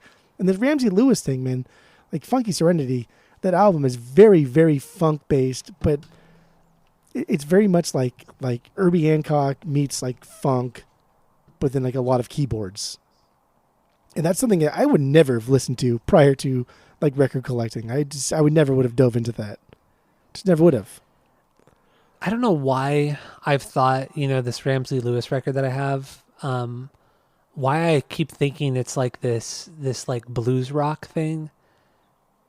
I don't know why I keep thinking that, but then I just looked him up real quick just to see what he looked like. But it's all jazz. Like what? Yeah. What was I honestly thought it was blues rock, and that's why I hadn't listened to it, because I'm just kind of over blues rock right now. But now that I know it's jazz, like I really want to fucking listen to it. It's so good, and it's good because the songs are great, but it's also good because you'll listen to it and you're like, oh wow, that would have been a cool fucking hip hop song. That would have been a cool sample you could use. That 4-second clip that you just did, that would have been dope. Yeah. Fuck, man, I wish I would have listened. Why didn't you tell me he was jazz? I really thought he was blues rock. I told you like 4 times to listen to it. I know, but you should. I don't know why I kept thinking. Even when you were here, even when you were picking it up, I was like, "Hey, I saved this just for you because it's really, really fucking good. You should listen to it." And you went boop, boop, boop, boop. Give me my second copy of AFI Body so I can listen to that one. Give me my bootleg of December Underground. I really want that. And my 4 Martin Denny records. Exactly. Give me my fucking 45th Martin Denny record that I need to fucking listen to.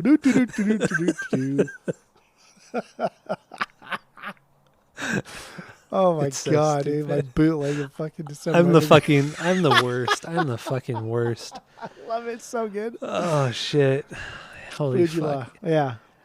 Did you know back to Ramsey Lewis real quick, he died just back in September. Or did we talk about this? I don't know. No way. Of last year? Yeah, September 12th, 2022. Damn. Yeah. There's a kid that I mean, I've talked about this kid often, not often, but somewhat. This kid comes in almost every Sunday, and he loves the Gorillaz, loves Daft Punk, loves Kanye, just loves very electronic based stuff. And every time he comes in on Sundays, I always give him like a free record. Say, hey, listen to this. You'll like it. I know you'll like it based on your likes. And the first one I gave him was the Ramsey Lewis, the Funky Serenity, because it's very electronic based. There's a lot of really, really good beats. And this is what I explained to him. He came back the next Sunday, he fucking loved it. And again, that Switched on Bach, which you've probably seen the cover. This is totally off topic here. You've probably seen the cover, but like the Switched on Bach thing is this person that did all of these. It's dude. I'll send you the link to it. By Wendy Carlos? Yes. Who did the soundtrack for Clockwork Orange? I've never seen this cover before. No, never seen it. But like the history with her and that album, and the album is so fucking good, dude. Way better than it has any right to be. I gave him that one. I gave him Buck Owens. I gave him a Johnny Cash record. I've just been giving him shit just to like build his collection. And it's fucking $3 records. Who cares? But he comes back and he tells me a little bit about the record. He's like, oh, I like this about it. I didn't like this about it. So it's kind of fun. But the Ramsey Lewis is where it all started. Like the Ramsey Lewis was the first thing that I gave him. I said, listen to this.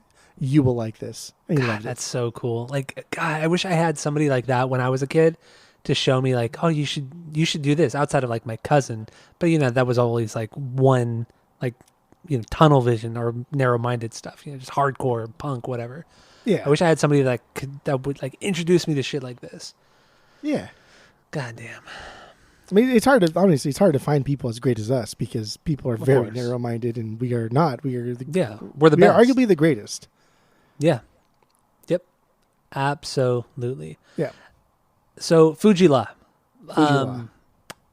I mean, I'm kind of good with this one. We can move on. Yeah, I'm looking at talking points here. See if there's anything crazy I want to bring up. I mean, from the top. With Fugees, I mean, I could talk about Lauryn Hill more and the ooh la las in the chorus, and then how it drops into her verse where it's faster paced, more intense. Love that. I just wanted to throw that out there. But, Tina Marie sample there, the ooh la la la. But then also this is one of the few songs, not one of the few songs, but this is one of the songs where they're not talking about taking down other MCs. They're talking more about their neighborhood, the abuse of you know cops, taking advantage of people in the neighborhood, the abuse, the violence, and how everything's kind of rooted in racism. So, but this song was kind of unique too, because each of them had their own kind of, it was almost like each member had they were telling a story of their day. Like, so Wyclef was talking about just kind of the really negative stuff of the neighborhood. Like I said, the violence, the cops, everything, the racism and everything like that. Lauryn Hill's verse is more like a little more optimistic, talking about her day-to-day life of living in the neighborhood, eating sushi. It's a little more lighthearted, which was good, cool. yeah. And then Praz comes in with his, and his is like really dark. It takes like a turn to like drug addiction, to homelessness, squatting. It's I liked the different viewpoints of the neighborhood, of the day-to-day life in the neighborhood from these three perspectives. Yeah. So I really like that about this song. I think the only other song on the album where you get three different perspectives of something is like The Mask. Mm-hmm. And The Mask is one where like all three members are just kind of telling different stories. And and in that one too, I think Praz has like the better of the three. See, I wouldn't necessarily say it's better. It's just I feel like when Praz does do something different, it's something like really fucking different. It's like a complete left turn from what Wyclef and Lauryn are talking about. Because like in The Mask, Wyclef's just talking about working for the man and getting exploited by the man and not liking it. Lauryn's talking about like an encounter with a guy that goes sideways and kind of like feeling like, holy shit, this is what it's like to be a woman in the grand scheme of things. And then Praz like comes in with like this encounter that could have gone deadly, but according to him, he didn't have the balls to do it.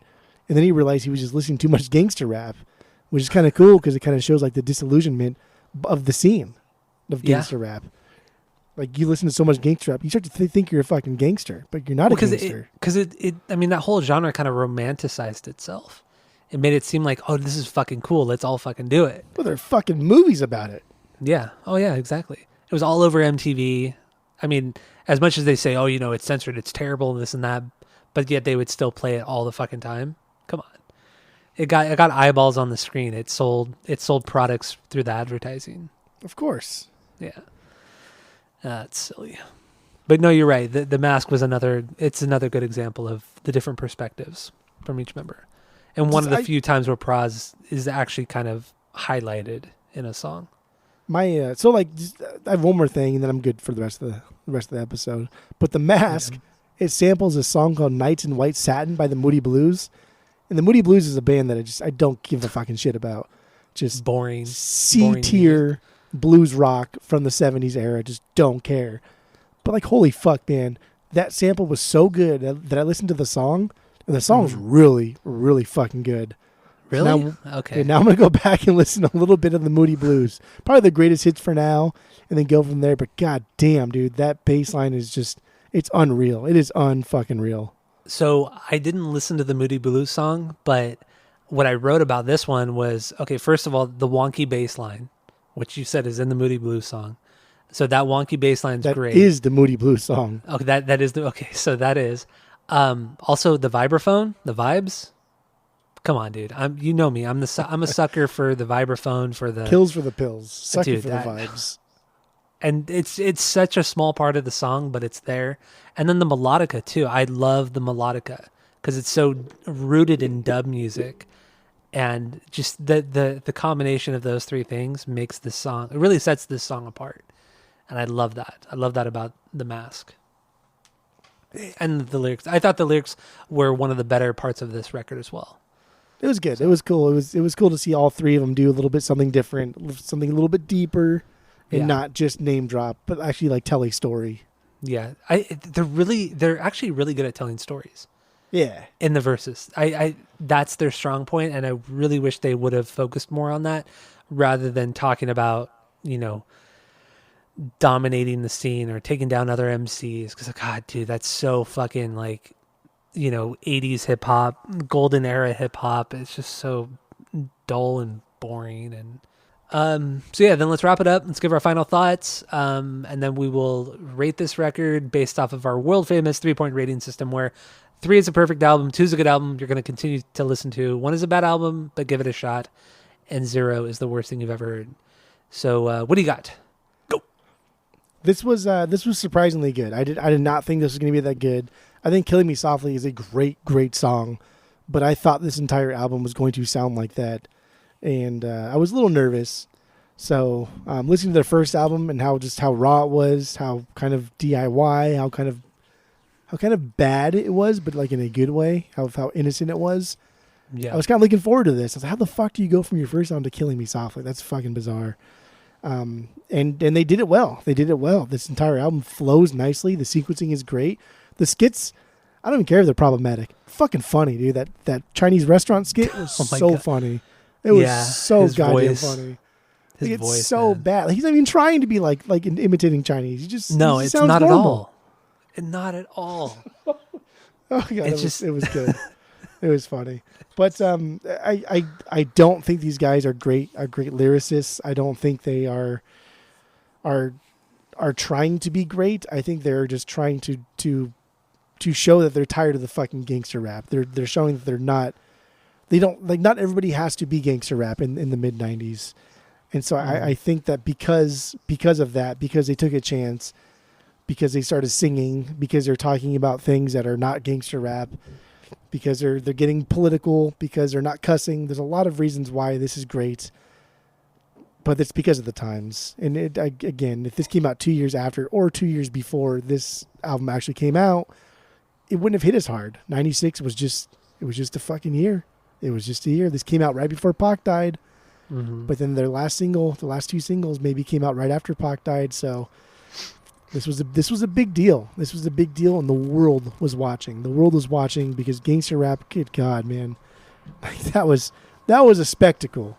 And we were young. And even then I was just entranced by the spectacle of gangster rap. It's crazy how aware we were of it at such a young age. I mean, we were born in 87, so between the years of like 3 years old and 10 years old, we're right, not right in it. That's a bad way of saying it, but we were very aware of it. Pretty fucking in it though. Like we were Southern California. There was we were just a 30-minute drive from like the epicenter of the fucking gangster rap headquarters. I mean, yeah, you can get to Watts in 30, 45 minutes. Even with traffic, you can get there in 30, 45 minutes.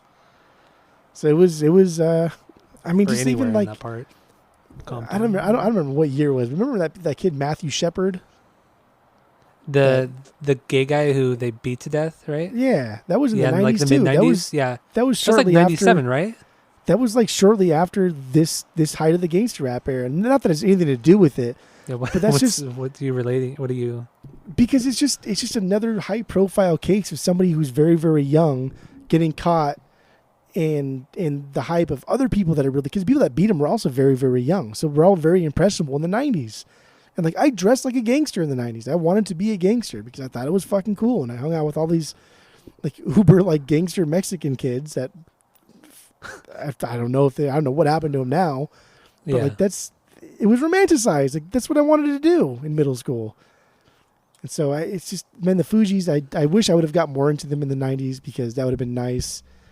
But instead I listened to a lot of Tupac, a lot of West Coast. I hated the East Coast. Still do. I mean, the East Coast really is inferior in every way. I mean, outside of like underground, like East Coast, like New York sucks. Oof. But what about Tribe? What about Wu-Tang? But Tribe and Wu-Tang were more underground. I'm talking about I'm pretty much just talking about the big boy stuff. Oh yeah, that's trash. That's awful, garbage. So yeah, this is just a product of its time. This is not like great. Outside of the fact that it's great because it came out during the height of the gangster rap era, I give this a solid 2.5. It's good. There's a lot of great things about this, but it's nowhere near perfect. There's so many things on this that are just not. 2.5 is even fucking high, to be honest. Okay. All right. All right. My final thoughts. I mean, most of the songs are bangers. Like I talked about. I mean, Lauryn Hill just, God, dude, we've gushed so much about her on this record. I mean, just jumping through the negatives because we gotta go through them really quick. The intro, outro, and skits are just dumb, unnecessary. Lyrics are hit or miss. When they're good, I really, really liked them. Beats are great, not outstanding, not perfect. Prose, for the most part, is unnecessary, outside of the production part of it. But I don't know. With all that said and done, Lauryn Hill, fuck, man, I'm gonna give this 2 ratings. As it stands, I'm gonna give this a 2.75.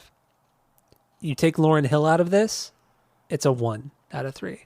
Oh, a 1? Damn. A 1 out of 3. A 1 out of 3 Gina? If you take Lauryn Hill. That's huge. That's huge. That's how important she is to this group. I don't care. That's how important she is. I mean, dude, go back, listen to Miseducation compared to their 2 first solo records. It's night and fucking day. Their 2 solo records are forgettable. They really are. Not that they're bad. They're just, dude, you cannot compare them. You can't compare those 2 guys to Lauryn Hill. So 2.75 for me because she's amazing. I don't care. She's fucking amazing. All right. So, and this actually makes me, after this week, I need to go back and listen to that. She did an Unplugged on MTV in 2002, I think it was, or 2003. Yeah. And did you listen to that? Yeah. I mean, not this week, but I have listened to it before. You have? Okay, yeah. Because I want to go back and get into that because, I mean, I think she's amazing. So, anyway, yeah, that's all I got. You have anything else, or what do you think? That's it. That's all. All right. Well, thank you all for listening. Go to Spotify, Apple Podcasts, give us 5 stars, and thank you all for listening. This is a good one. This is a lot of fun, and that's it. That's all. Good job.